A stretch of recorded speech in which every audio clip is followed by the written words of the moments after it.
All right, we're rolling. I wore branded clothes so you could advertise this. Yeah, I love it. Thanks. Hey everybody, this is Craig and my buddy Mike. This is the inaugural pilot for Between Two Tires. Here we are in Oakton, in Mike's beautiful garage, and today we've got two gorgeous bikes. Mike, why don't you tell me about when you started riding? How long have you been riding for? Let's see, probably 15. Wow. For maybe a 3-year stint, and then I gave that up. That would have been on a 150cc 2-stroke Yamaha. Nice. It would go, probably 60 miles an hour on the top end. Where'd you ride that? On your parents' property? Parents' yard, California, so postage stamp. Yeah. Nice. But no farther than Newport Beach, which would have been like 40 miles on the highway one way. Yeah. Cool. And then what brought you to this bike here? And actually, we got two bikes to talk about We do. today. So what year is this here? What make, model? I think I know some of the answers because we've been out riding. And first disclosure, Mike kind of brought me back into motorcycling, riding that is. I've been riding for about 30 or so years, but only in the last few years have I got much experience. So Mike kind of brought me into that foray. I got to thank him for that. That being said, we both have Beamers, and I know a bit about the bike, but what year is this? We'll start with the K-bike, maybe. What do you think? So the K-bike, Which is gorgeous, by gorgeous by the way. She was a great find. 2010. Mm-hmm. Going to be the second owner on this one. Got it with a little over 10,000 miles on the clock, and it came in a delightful champagne brown. Oh yeah, I remember that color. But so interesting enough, I have two BMWs. There are no horizontally opposed Boxster engines in the house. They're all inline. Oh, that's right. So in inline four and inline four. Nice. So 1300cc sport touring bike, repainted semi-recently in Laguna Seca blue and Alpine white. Yeah, Mike was recently the big hit at the rally held in Somerset a couple months ago. Just last month actually, now that I think about it, and it's gorgeous. We took it to a local paint place, right, and loaded up the panels and took it over there and had it painted. It's gorgeous, absolutely gorgeous. So you flew into Ohio, didn't you, to go get this bike? Yes, this was a flying by and ride. So after some internet sleuthing, when I transitioned from a GS 1250, right, to two bikes. To try and hold down both ends of the spectrum instead of the middle, a more dirt oriented and a more street oriented. Really nice. Found this for sale. Called out there and was the gentleman who sold it, who was nice enough to come pick me up at the airport, drive out to the property, and do the sale on site. How many miles were on it when you got it? A little over 10,000. So if we did some math, I think that was probably averaging 100,000 a year. Yeah. And how long have you had it now? A couple of years? So going on about 2-ish years. Yeah. Just fabulous, incredibly torquey. Still not a sport bike because it's wide, long, and a little heavy. She's still up in the 600 pound category. But nimble, satisfying, smooth. Probably the top of second gear would get you in jail. Yeah. So there's plenty of power in this. Sounds gorgeous. I've been behind this bike a lot, and as we go riding, and it sounds like we always joke that it sounds like a turbine engine. It's just so smooth. I can hear it all through my headset because we both have Sennas and we communicate back and forth. So that's super nice. And then what? You don't have the panniers on the side. What does it normally come with? I guess just the painted to match the panels here. Yeah. So there'd be the panniers in the back, which are the same size as all of the RT. So our RT cases on the back. There's a top case up above us. Yep. For the back, so it'll carry a significant amount of cargo. It really is carry anything you want on a tour kind of bike. Nice, and then some mods to the bike. So you did the paint job, obviously. Yeah, so a couple small changes. Let's talk about that. So I drilled through the panel and put sliders on. I used to do a bit of enforcement riding, so police style riding, and I'm used to having the ability to kind of drop a bike and not carry about it so much. So I had to put some whoobies on the side. Major emotional event drilling through the panel to install those. Changed out the stock muffler for just a cheap Italian one, And for the price difference on the Akrapovic, it's like $1,000 less. I can't tell the difference. I'm sure maybe I'll replace it, but I could replace it 5 times for the cost of one of the other ones. Yeah. And it's great.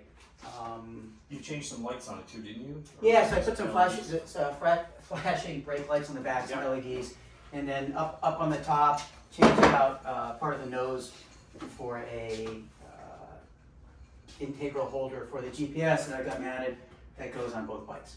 Oh yeah. Okay, so you have 2 different GPSs or one that you just So swapped? it's the single. It's the well, it was the top of the line large screen Garmin a couple of years ago with one of the mounts from, I think it was Tour Tech, and then I didn't want to have 2 GPSs. Yeah. And I hated the bar mount, which had a small GPS where your head would look down when you're riding. Yep. So I found a manufacturer that made a custom replacing piece for the nose that put a mount on for the GPS. Nice. And I see you've got a tank bag here. You don't normally ride with a tank bag there, right? So Just have the one pack. So actually, again, I love these. Oh, you can swap that. Nice. SW Motec. These SW Motecs, the small ones, because I don't like something in front of me. But it's Nice. magnetic, goes back and forth between the bikes. That's perfect. So this is the standard package for me, which is going to be earplugs, a little first aid thing because I'm a nerd. Yeah. License, registration, proof of insurance, all that kind of crud, and room for gloves, goggles, and a snack. And it goes back and forth bike to bike. Nice. Yeah. And then this guy's a little dusty because, truth be said, we were out a few weeks ago, went to a friend's property, which is actually a recording you guys will see online. But she's a little dusty because he went off track for a couple of runs. Yeah. And ran it pretty nicely. But so let's talk about this guy here. What year is this? So this is going to be 2018 850 GSA. Yep. So that was again another. Actually, this was a sight unseen purchase via the MOA website. Guy down in Georgia, right? Yeah, guy down in Georgia in Savannah. I used to live there. We did the deal over the phone. He shipped it up to me in on a bike carrier. Great experience. Yeah. Wouldn't have bought anything. And you could do both of these without the MOA website in the back end and the ability to see that people are real people and have a back end of social media history. Yeah. So you know they're the real deal. But super happy with this. It's the low suspension because I'm obviously ginormous and tall.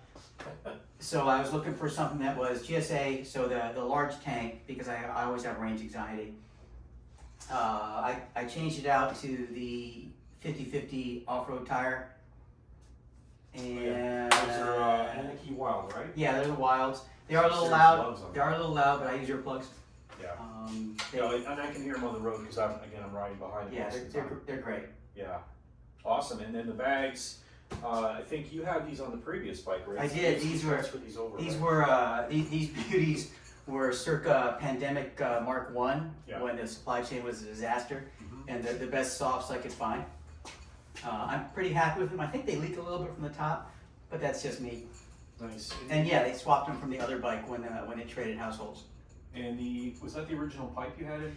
So the fine young man who had this before me did put the Akrapovic muffler on there. Yeah. So it is off stock muffler, but otherwise there's not much change on here. I kept the stock guards. I changed out the mirrors to infinitely adjustable, easy to bend ones, so if the bike falls down, the mirrors don't care. The Tour Tech security mount for the GPS, which keeps it high. It's a great sight line.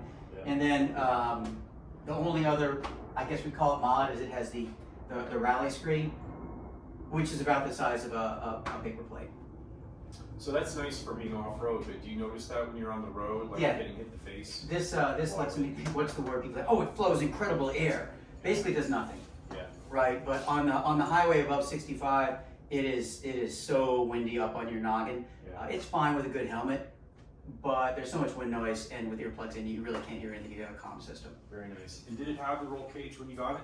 So yeah, these are the stock bars for the GSA. So no other additional fall protections added to it. Yeah. Just the soft bag, which are basically a rubber tire on the side for falling over. Yeah. That's nice. And then Yeah. the Sergeant, was that seat here when you got it? Interesting, right? So with the lows, and this was a factory bike, they come with the low seat, and if anyone's ever sat on them, they're a disaster. They're like a 1/8-inch thick brick with a piece of leather wrapped over it. And so after several months of sort of sharking the MOA website, someone else was getting rid of a seat they weren't exactly happy with, but it was a Sergeant seat, wasn't cut low, But it's pretty close to rally design, so you can move your butt back and forth without having it hit on the back end. So I've got the rally on my GS, and I can see this is much wider. Yeah, like right away. It's still a wider plant, but what's nice is it's thin in the front, so when you're inseam challenged, your feet can still come down and touch the dirt. And this actually sits almost like it's like truly meant for these bars too. Mine looks like it's out of place. This looks great. Yep. Nice. And then the Black Dog top tank. Yeah, so I actually still have that. It's a black Oh yeah. Okay, that's the solid case. black metal, super solid. Yeah. There were the side cases. I sold those to someone else on the MOA website, so they'd have a great adventure. I just don't like the hard side packs. Nice. Any trips planned in your future? Yeah. So Springtime. a little bit springtime. I'm gonna Yeah. grab the chair back. Yeah. Springtime. Mike and I are planning a little trip. Shout out to the guys from Somerset. What do we call ourselves? The can't remember the name of our group now. Highland Motorcycle Club, whatever. But anyways, shout out to those guys. We're gonna be making a trip up north, right? We'll make our way. Are we gonna trailer the bikes? You think, Mike? Or? Yeah. So plan for a Canada trip in the appropriate time of the year. Yeah. So that is definitely a trail or two up to the other side of the border, because that's just a long run for no reason of just boring super slab. And then a tour for maybe like a week up there. Yeah. Need some Newfoundland action.